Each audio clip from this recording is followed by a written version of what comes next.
નમસ્કાર વિદ્યાર્થી મિત્રો, પાછલા વર્ષની જેમ આ વર્ષે પણ એક ધમાકેદાર એન્ટ્રીની સાથે ધોરણ 10 માં અભ્યાસ કરતા દરેક વિદ્યાર્થીઓ મિત્ર માટે ગાગરમાં સાગર. સાંભળજો, ગાગરમાં સાગર એટલે કે આઈએમપી પ્રશ્નનો ખજાનો. ગુજરાતની કોઈ પણ શાળાની અંદર અભ્યાસ કરતો વિદ્યાર્થી જે પ્રથમ પરીક્ષાથી ચિંતિત છે, તો ચાલો આપણે ધોરણ 10 ના વિષય વિજ્ઞાન અને ટેકનોલોજીના પ્રથમ પરીક્ષાના દરેક આઈએમપી પ્રશ્નોની આપણે ઝડપથી અહીંયા એક વખત યાદી તૈયાર કરીએ. તો મિત્રો, માતૃભૂમિ વિદ્યા ભવનની અંદર આજના આ આઈએમપી પ્રશ્નોના ગાગરમાં સાગરની અંદર આપ સૌ કોઈ મિત્રોનું હૃદયથી હું આપ સૌ કોઈનો આભાર માનું છું. તો ચાલો આપણે સ્ટાર્ટ કરીએ. Chapter number 1. થોડુંક ઝૂમ કરીને અને દરેક અક્ષરોને ધ્યાનથી ઝીણવટભર્યા નિહાળજો. ચેપ્ટર નંબર 1 ની અંદર આટલા જ પ્રશ્નો આપણે કરીને જવાના છે. ફરીથી માત્ર આટલા જ પ્રશ્નોનો અભ્યાસ કરીને આપણે પરીક્ષા અંદર જવાનું છે. તો ફટાફટ નોટ ડાઉન કરજો. ચેપ્ટર નંબર 1 ની અંદર રોજિંદા જીવનમાં જોવા મળતી રાસાયણિક પ્રક્રિયાઓ. ત્યારબાદ બીજો સવાલ, શ્વસન એ ઉષ્માક્ષેપક પ્રક્રિયા છે. શ્વસન એ ઉષ્માક્ષેપક પ્રક્રિયા છે, સમજાવો. મારો અવાજ કદાચ ક્લિયર આવતો હોય ને ન આવતો હોય તો બોર્ડ ઉપર લખેલા પ્રશ્નોને એક વખત નોટ ડાઉન જરૂરથી કરજો. કારણ કે આવનારા મહિનાની અંદર જે ધોરણ 10 ની પ્રથમ પરીક્ષા આવે છે મિત્રો, એ પ્રથમ પરીક્ષાના પેપર આપણે અહીંયા લીક કર્યું છે અને આ પેપરના દરેક પ્રશ્નો અહીંયા તમે બોર્ડ ઉપર નિહાળો છો. તો ચાલો મિત્રો, સવાલ નંબર 3 તરફ જઈએ. ઉષ્માક્ષેપક અને ઉષ્મા શોષક પ્રક્રિયાને સમજાવવાની છે. ઉષ્માક્ષેપક અને ઉષ્મા શોષક પ્રક્રિયાને સમજાવવાની છે. આ આપણે કર્યું ઉષ્મા શોષક અને જવા દઈએ તો એને કહેવાય ઉષ્મા ક્ષેપક. ચાલો બાળકો આગળ. 4 નંબરનો સવાલ લગભગ દરેક વિજ્ઞાનના શિક્ષકને ગમતો સવાલ અને એ પ્રથમ પરીક્ષામાં હોઈ શકે. નોટ ડાઉન કરો. અવક્ષેપન પ્રક્રિયા એટલે શું, એના ઉદાહરણ પણ આપો. સવાલ નંબર 5,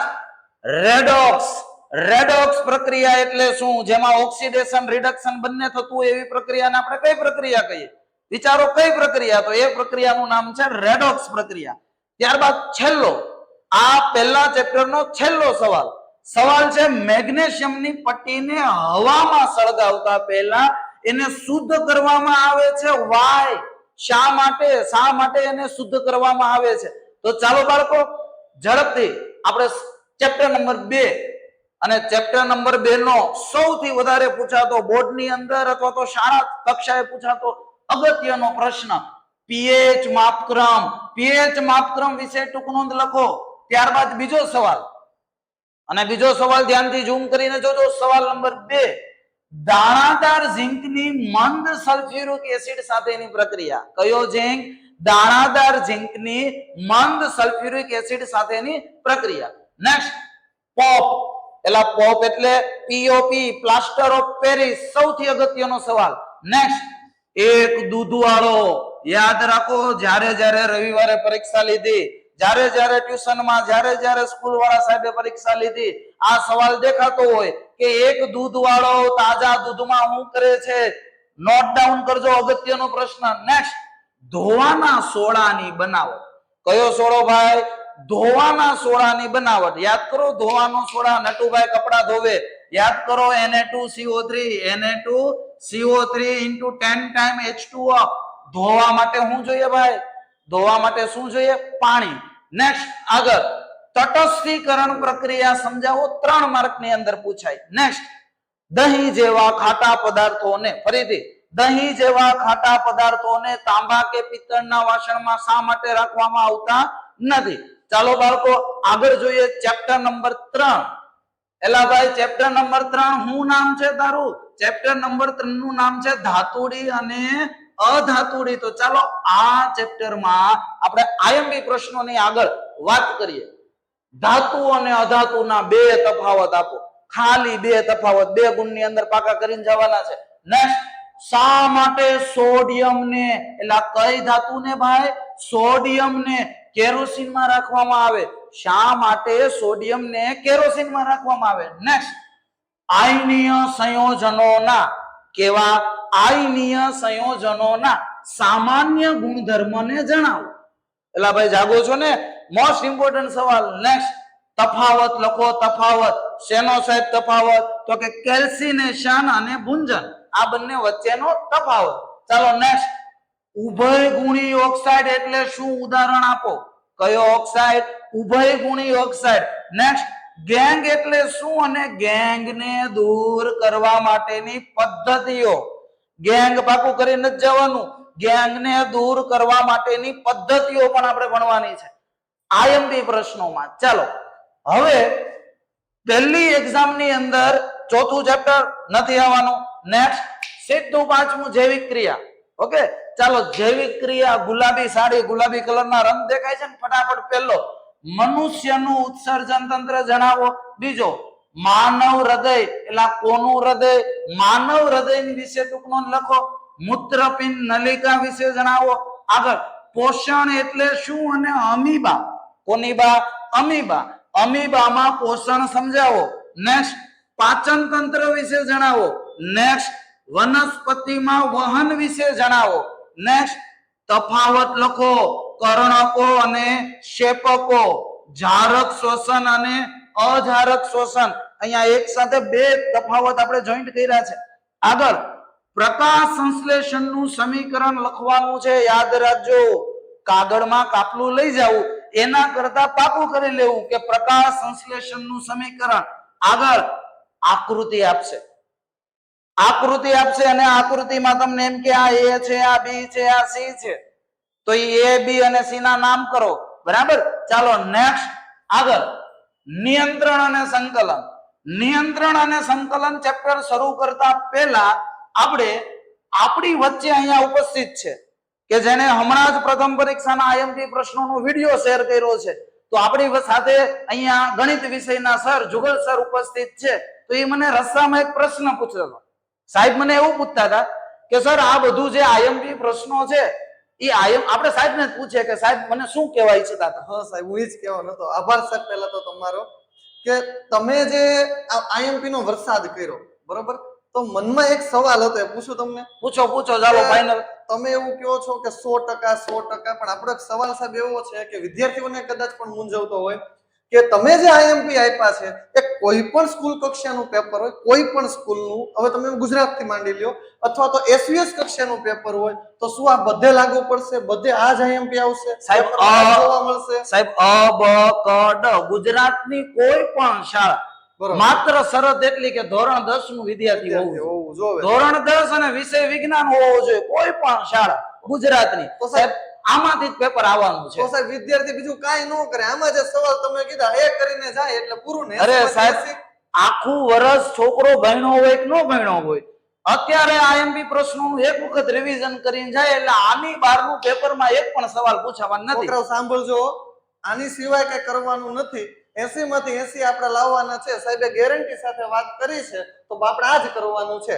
ઓકે. અને એની સાથે સાહેબે હમણાં યાદ કરાવ્યું કે ગણિત વિષયનો પણ વિડીયો આ ચેનલની અંદર આપણે અપલોડ કર્યો છે, ગણિત વિષયનો. તો ફટાફટ આ જ્યારે સાયન્સ નું પૂરો થાય એટલે ગણિત વિષયનો વિડીયો ચેક કરો. અને એમાં પણ સાહેબે ગાગરની અંદર સાગર આપી દીધો છે. સૌથી આઈએમપી પ્રશ્નો ગણિતમાં સાહેબ, ગણિત વિષય 100% સાહેબ એ જ કરવાના દાખલા. ગણિતમાં તો છોકરાને બહુ તકલીફ હોતી હોય છે, પણ આપણે તમે જેમ કીધું ગેરંટી સાથે એ જ દાખલા કરવાના. એની સિવાય કાંઈ ન કરે તો છોકરાને 100 માંથી 80 માંથી 80. ઓકે. તો ગણિત, વિજ્ઞાન, ઇંગ્લિશ, સમાજ અને દરેક વિષયો, દરેક વિષયના આઈએમપી પ્રશ્નો સાહેબે કીધું એમ પ્લેટફોર્મ ઉપર આવી જવાના છે. તો દરેક બાળકોએ ફટાફટ એક વખત વિઝિટ કરી લેવાની માતૃભૂમિની આ યુટ્યુબ ચેનલને, અને લાઈક કરવાની છે, શેર કરવાની છે, અને સબસ્ક્રાઇબ બટન ને તમારે ત્યારે જ દબાવવાનું છે. અત્યારે દબાવી દઈએ સાહેબ બટન, તો ચાલો દબાવી દો સાહેબ, દબાવી દો. અત્યારે દબાવી દેવું સાહેબ પાછો. ચાલો અત્યારે સબસ્ક્રાઇબ નું બટન આપણે જુગલ સર ના નામે દબાવવાનું. કારણ કે અત્યારે એ કરશે તો આગળના વિષયને તરત આઈએમપી મળે. 100% સાહેબ, 100%. અને હવે આપણે ફટાફટ વિડીયોને આગળ લઈ જઈએ. સાહેબ તમારો ખૂબ ખૂબ આભાર. અને બાળકોને છેલ્લી વાર પેલું સબસ્ક્રાઇબ બટન વાળું કહેતા જજો. છોકરાઓ, મેં કીધું એમ આગળના વિષયના આઈએમપી અને અવારનવાર આ ચેનલ ઉપર તમને ધોરણ 10 બોર્ડનું કામનું અગત્યનું બધું મળતું રહેશે, તો ખાસ ચેનલને સબસ્ક્રાઇબ કરી લેજો. ઓકે સાહેબ, આભાર સાહેબ. ચાલો ફટાફટ વયા જઈએ વિજ્ઞાનના વાવાઝોડાની અંદર. ચેપ્ટર નંબર 6, ચેતાકોષની આકૃતિ. કયા કોષની? ચેતાકોષની. પરાવર્તી કમાન વિશે જણાવો. નેક્સ્ટ, માનવ મગજના ભાગો, એલા માનવ મગજને કેટલા ભાગો હોય? અગ્ર મગજ, મધ્ય મગજ અને પશ્વ મગજ. આ જે આઈએમપી પ્રશ્ન છે એ અહીંયા લખેલો છે. આગળ, આવર્તન એટલે શું? વનસ્પતિમાં અંતઃસ્ત્રાવો જણાવો અને મનુષ્ય કેમ બાકી રહી જાય? તો કે મનુષ્યમાં પણ અંતઃસ્ત્રાવો જણાવો. ચાલો બાળકો નેક્સ્ટ આગળ. એલા સજીવો કેવી રીતે પ્રજનન કરે? પ્રથમ પરીક્ષામાં નથી, ભલે કરતા પ્રજનન. ચાલો નેક્સ્ટ આગળ. ચેપ્ટર નંબર 8 આનુવંશિકતા, પ્રથમ પરીક્ષામાં નથી. ચાલો નેક્સ્ટ આગળ. ચેપ્ટર નંબર 9 પ્રકાશ, પરાવર્તન અને વક્રીભવન. ચાલો સૌથી આઈએમપી પ્રશ્ન અને અવારનવાર છોકરાઓને અઘરો પડતો આ ચેપ્ટર. વયાવો ચાલો અહીંયા માત્ર આટલું કરીને જવાનું છે. અંતર્ગોળ અને બહિર્ગોળ. બાળકો અંતર્ગોળ અને બહિર્ગોળ અરીસાની આકૃતિ વાંચીને જાવી. ઓકે નેક્સ્ટ, સમતલ અરીસો અને તેના પ્રતિબિંબ અને સમતલ અરીસાના ઉપયોગો એલા કરીને જવા. નેક્સ્ટ, તમારા 9મા ચેપ્ટરમાં માત્ર 1 2 3 અને 4 એલા કેટલા? માત્ર 4 ઉદાહરણના દાખલા છે બાળકો. 4 ઉદાહરણના દાખલા વાંચીને જવાના. નેક્સ્ટ, અરીસો અને લેન્સની કાર્ટેશિયન યામ પદ્ધતિ જણાવો.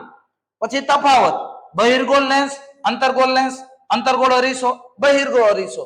માત્ર એક વખત તમારે સ્ક્રીનશોટ પાડવો હોય તો પાડી લો વિદ્યાર્થી મિત્રો. અઘરામાં અઘરું લાગતું જે ચેપ્ટર છે એટલે આમાં માત્ર આટલું જ કરીને જવાનું છે. સરવાળે 6 સવાલ તમને આપ્યા છે, એની સિવાય 7મો કરીને જવાનું નથી. કેમ? તો કે સાહેબે ના પાડી એટલે કરવાનું થતો નથી. નેક્સ્ટ આગળ જાય. ચેપ્ટર નંબર 10 કોની આંખ? એલા માનવ આંખ. તો ચાલો માનવ આંખમાં જુઓ. માનવ આંખની આકૃતિ અને માનવના આંખના જે 9 ભાગો છે. કેટલા ભાગો લખવા પડશે ફરજિયાત? 9 ભાગો છે, એને પાકા કરવા. કેમ?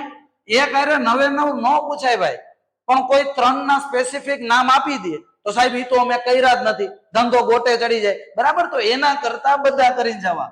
લઘુ દ્રષ્ટિની ખામી, ગુરુ દ્રષ્ટિની ખામી, મેઘ ધનુષ્યનું નિર્માણ. એટલે કાચનું પ્રિઝમ હોય, કાચનું પ્રિઝમ, એમાં શ્વેત પ્રકાશને નાખો તો શ્વેત પ્રકાશ ભાંગી જાય. જાની, વાલી, પીનારા 7 રંગોમાં વિભાજન થઈ જાય. નેક્સ્ટ, આંખની સમાવેશ ક્ષમતા, દૂર બિંદુ, નજીક બિંદુ, મોતિયો, ટિંડલ અસર. આ મોસ્ટ આઈએમપી આ ચેપ્ટરના સવાલ. આગળ, તારાઓ ટમટમે. સાંભળજો, કોના? તારાઓ. તારાઓ ટમટમે, મારાઓ નો ટમટમે. એટલે મારાઓ નહીં, કોણ? ગ્રહો. ક્યાં ગયા ગ્રહો? મારા દીકરા ગ્રહો. ગ્રહો ટમટમતા નથી. નેક્સ્ટ આગળ, સૂર્યોદય અને સૂર્યાસ્ત અનુક્રમે 2 મિનિટ વહેલો અને સૂર્યાસ્ત 2 મિનિટ મોડો શા માટે થાય? નેક્સ્ટ આગળ, એટલે કોઈ ભયજનક પ્રકાશ, એટલે કે કોઈ એવી ડેન્જર જગ્યા હોય જ્યાં ખતરો હોય, તકલીફ થવાની હોય, ઈ ડેન્જર જગ્યામાં લાલ રંગની વસ્તુ કેમ મૂકેલી હોય? તો લાલ રંગ શા માટે ભયદર્શક સિગ્નલોમાં હોય? આ પ્રશ્નને વાંચીને જવાનું છે. અને નેક્સ્ટ આગળ, હાલો વિદ્યુત, એને કરી દો બાય બાય, કેમ કે પ્રથમ એક્ઝામમાં વિદ્યુત નથી. નેક્સ્ટ, વિદ્યુત પ્રવાહની ચુ એટલે ચુંબકીય અસર નથી. હાલો ટાટા બાય બાય. આગળ, આપણું પર્યાવરણ. કોનું બાળકો? આપણું. અને છેલ્લું ગ્રીન પર્યાવરણ કેવું હોય બેટા? લીલું. બરાબર, એટલે લીલા પેન થી લખ્યું છે. ચાલો જો, આહાર ઝાડ. એલા કઈ ઝાડ? એલા આને તો લોહી પીધું. કઈ ઝાડ? આહાર ઝાડ. બીજું ઓઝોન. ત્રીજું નિવસન તંત્રમાં ઉર્જાનું વહન. કોનું વહન? ઉર્જાનું. આગળ, જૈવ વિઘટનીય અને અવિઘટનીય કચરો કોને કહેવાય? એટલે હું તને એમ કહું કે જમીનમાં ખાડો કરીને તને નાખ દઉં, તને નહીં, પ્લાસ્ટિક ને નાખ દઉં, તો શું વર્ષો પછી બહાર પ્લાસ્ટિક ને કાઢ તો એવું ને એવું રહે? આ સાહેબ એવું ને એવું રહે. તો પ્લાસ્ટિક કેવો કચરો કહેવાય? એટલે અવિઘટનીય કચરો. પણ કોઈ સડેલી શાકભાજી હોય, વનસ્પતિ હોય, એને જમીનમાં દાટ દે અને થોડાક દિવસો પછી એને બહાર કાઢીએ તો એ હાથમાં જડે? એલા નો જડે, એનું વિઘટન થઈ જાય. તો એને કેવો કચરો કહેવાય? જૈવ વિઘટનીય.